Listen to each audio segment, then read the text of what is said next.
Thanks. Okay, so let's start with the pasuk. Let's start with the pasuk in Parshas Bereishis. I'm sure everyone is being Maver Sedra, especially now after this lunch.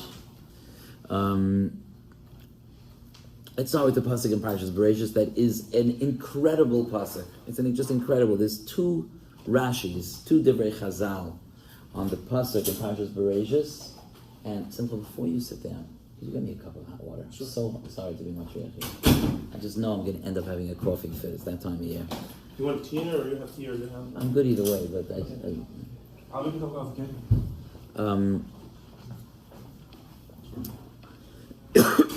So the pasuk says that on the third day of creation, Hashem created the trees and the grass. Now, when it says that Hashem created the trees, it says that Hashem commanded the trees to grow. The lashon is eitz peri, oise peri leminai. Eitz peri is a fruit tree. Oise peri, which produces fruits, leminai, according to its species. Good? But Chazal say that it's a little bit extra. It could have just been eitz oise peri. A tree that produces fruits is probably a fruit tree. So why does it say eitz peri, oise peri? So Chazal darshan that HaKadosh Baruch Hu's command to the fruit trees was that the trees should be eitz peri, that even the trunk of the tree should have the taste of the fruit. If you were to suck on the wood of the trunk of a tree, you should be able to discern what fruit is growing on that tree. Eitz shetam eitzai upiriyai shav. Hashem told the trees to grow in a way that the taste of the tree is like the taste of the fruit. Did the trees listen? So if you continue to read the pasuk, you know that the trees did not listen, because it says that what came out of the ground was eitz oise peri. What came out of the ground was trees that produced fruits, but they weren't actually trees that had the taste of the fruit in the tree. Now I ask you, HaKadosh Baruch Hu is creating the world here. Okay? And HaKadosh Baruch Hu commanded, because Bidvar Hashem Shamayim Nasu, because Hashem has the power with his expression to create, Yesh Me'ayin, to create. And Hashem says, I want there to be trees that the taste of the tree is like the fruits. Does it make sense to you that the trees were like, we'll be created, but not like you said? Does that make sense to you? It doesn't make sense. How could that be? The trees, while they were being created, were like, now you pushed it a little too far. We'll make fruits, but we're not going to taste like the fruits. What does that even mean? And Chazal say the tree didn't listen, and the ground was punished because of it. You're the best. Thank you so much.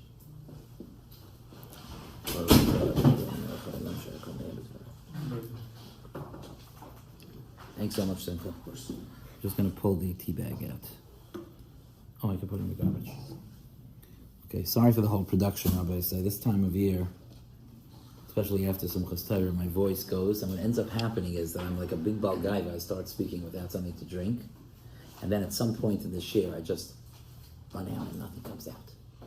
So I need a little insurance policy here. In any event, so this to me is very bothersome. What do Chazal mean by this? That Hashem told the trees to create themselves a certain way, and they were like, we'll go 80%. We're not doing 100%. What does that mean? But there's another Chazal in the pasuk. This is actually a Gemara in Chulin on Daf Samach. The Gemara says that HaKadosh Baruch Hu told the trees to grow liminehem, which means that there are certain species of trees that when they reproduce the same species, which is the way the world is today, right? That's the way the world is. That the DNA of a tree will only produce trees with that DNA. That's part of the laws of physics, the way the world works. But that had to be created. And HaKadosh Baruch Hu commanded the trees to grow in a way that they grow according to their species. So you have your oak trees, you have your orange trees, and so on and so forth. Now the grass, he did not tell them to grow limineim.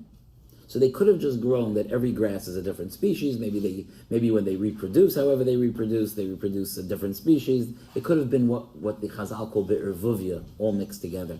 But that's not what happened. Even though the grass was not told to grow according to its species, but if you look at the pasuk, the grass indeed did grow according to its species. Okay? Who told the grass to grow that way?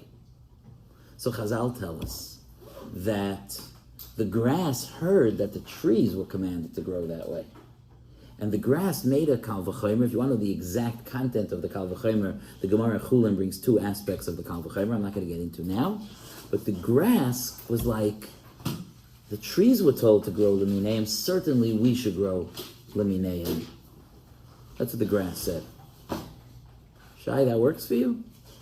The grass are in the middle of being created, and one grass says to the other, did you hear what he said to the trees? I think we should do that also. Does that make sense to you? Is that what happened? It's a little bit mind-boggling, no? It's important to know, some of you maybe a little more, enjoy the Geshmaka Agadata, maybe a little drop of Hasidish in there, not that I'm referring to anyone in particular, but, so some of you like a good story of the trees and grass talking to each other, but it's important to know that when Chazal speak like this, they're saying real things.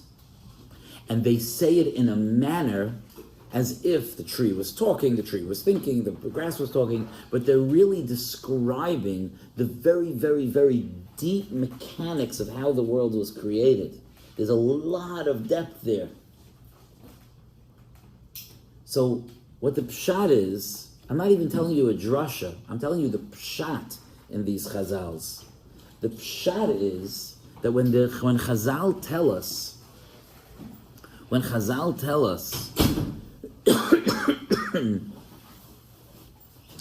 that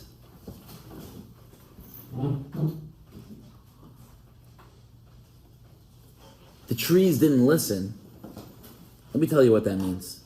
What that means is that HaKadosh Baruch Hu wired the world not to listen.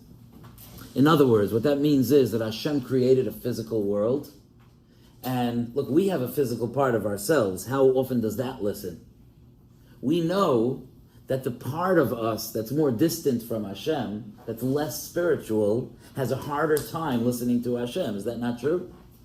That was wired into creation when HaKadosh Baruch Hu told the trees to grow in a manner that the bark, that the trunk of the tree tastes like the fruit, and the tree didn't listen. Of course, HaKadosh Baruch Hu wired it that way that the tree wouldn't listen. That was the wiring. HaKadosh Baruch Hu set it up that it was commanded to go 100%, but it only had the kayach to go 80%. That was all part of Hashem's intention. Why did Hashem have that intention? Hashem had that intention because He wanted us to have free will. And if He put us in a world that the world just always fully reflects the will of Hashem at all times, then we would be serving Hashem like crazy, and there would be no such a thing as, the physical part of me doesn't want to listen.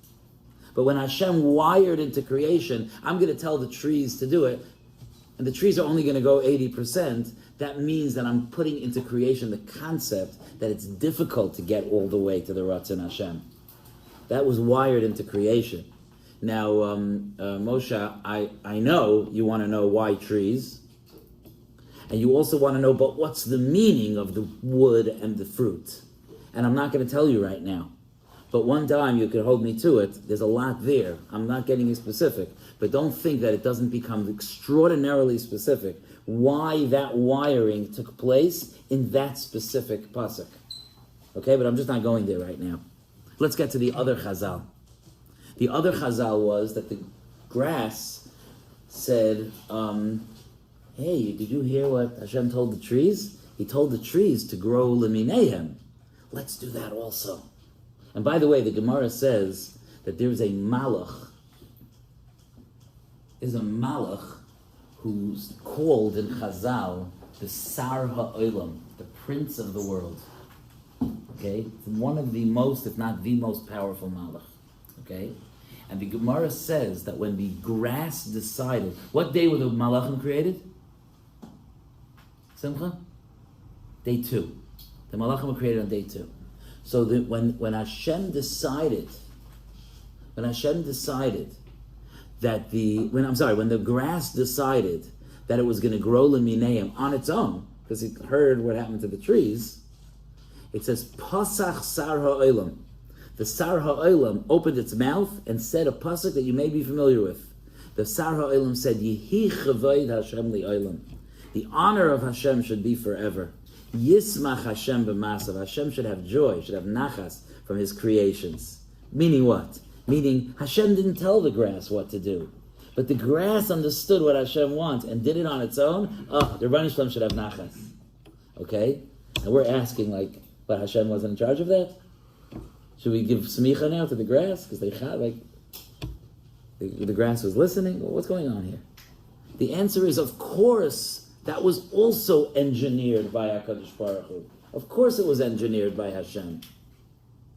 Of course HaKadosh Baruch Hu engineered that it should also exist in the world the capacity to understand on our own what Hashem wants. To fill the gap when the Ratzon Hashem is not clear, for us to be able to fill that gap.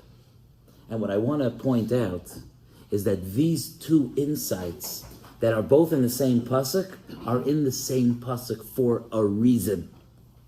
Because only in a world where the will of Hashem is not always clear, only in a world where the Ratzon Hashem is sometimes hard to get to, where there's a struggle in life, where there's a battle, where there's darkness, only in that world is there room for me to make my own gains and to discover the Ratzon Hashem on my own. If this world was just shining the will of Hashem, then there would be no room for my understanding what Hashem wants from me. It would just be right, everything would be clear. But because this world, the word olam has the same letters as ha'elam, which means hidden. Because the will of Hashem is hidden in the world.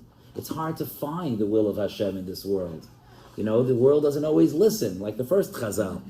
That enables us to get to the second chazal, that we can then fill that gap on our own.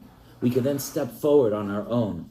So really what was happening on day 3 was that a pattern in the Bria, in the wiring, in the kishkas, and the deep, deep, deep wiring of how this world works, HaKadosh Baruch Hu was saying, I want there to be a world where my will be hard to find. The world blocks it, doesn't go 100%.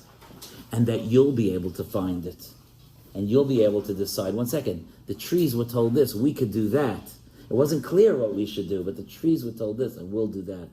That's how I understand these two things. And that brings me back to the difference between the month that just passed and the month that we're about to enter.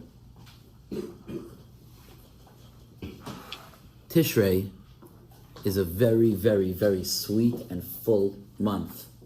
Even if somebody has struggles in his Avodas Hashem, but when it comes Rosh Hashanah davening, we all try to give it a go. Comes Yom Kippur, we all try to put in those tefillos. Sukkot is a time of simcha.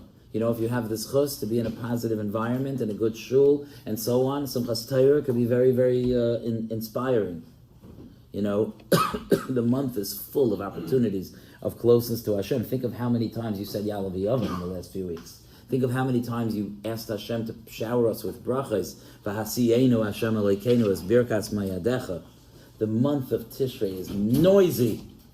The month of Tishrei is messy. The month of Tishrei is busy. Tishrei is a vibrant month full of bursting avodas Hashem. And then Cheshvan comes. Famously, Rav Shamshon Raphael Hirsch says that Cheshvan has like a lashon of belachash. You hear that, Vinny? That parallel? Cheshvan is a very quiet month. It's very quiet. No Yom Tovim. There's no special days. It's a very quiet month. And Rav Shamshon Raphael Hirsch says it was designed that way. The idea is to have a Cheshvan after a Tishrei. Because in Tishrei, there's no space for our work. It's busy. Lulav, Esrig, Sukkah, Simchas Beis HaSheva, family, davening, laning. There's just so much going on. But when do we have the opportunity to take the inspiration of that month and to figure out where it actually fits in our day-to-day life? Where do we have the time, the presence of mind, the Yishuv Hadas, to be able to just figure out, can I be a better Jew this year? Can I do better this year? I couldn't tell last month. That was just chaos, right? That's chaos. It's beautiful chaos. It's sweet chaos, but it's chaos. This month of Cheshvan, the quiet month, that's when you get to integrate. That's when you get to fill the gap of the Ratzon Hashem yourself. What does Hashem want from me? What should my life look like? How should I grow? We don't try to do too many steps at a time. But what steps can I take? Can I take a step? Can I move in a positive direction with my davening? Can I move in a positive direction in my learning? Can I move in a positive direction in my sense of being close to Hashem? Can I do that?